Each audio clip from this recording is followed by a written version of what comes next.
Welcome to Road Stop 23 on the Road Back Tour. My name is Elliot Ferguson. I'm President and CEO of Destination DC, the DMO in Washington. Travel should come back to Washington in 2020 simply because when you look at traveling in America, it really starts with the nation's capital.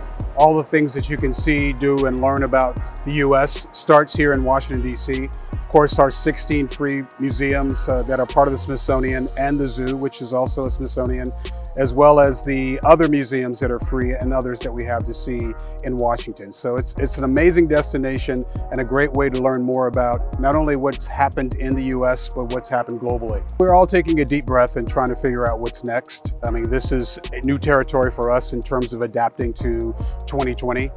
It's all about recovery at this point. At first, it was more along the lines of what the heck can happen next.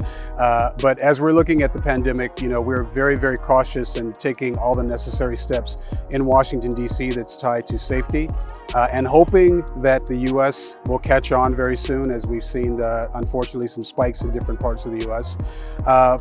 One thing I love about being in D.C. is the fact that people come here to exercise their First Amendment right. And we know for a fact with Black Lives Matter Plaza, as well as the march, the 57th anniversary on August 28th, there's going to be a lot of momentum. And ironically, that might be the only citywide that we'll have in 2020. So we're looking forward to some of the things that will bring people to the city, as well as, of course, a vaccine being found so that we can get back on track with travel. Normally, from our perspective, we look at domestic travel and global travel. Global is extremely important, stays longer, spends more. We know that's not going to happen in 2020 and for a long time in 2021. So we're looking at that base of individuals that are within a 250-mile radius of Washington.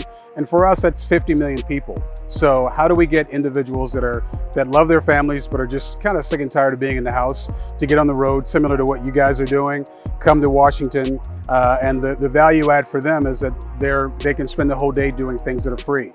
And right now hotels are really at a great value. So we're looking at that opportunity as we rebound and as people are looking at doing things with their families, and Washington is a great alternative for them.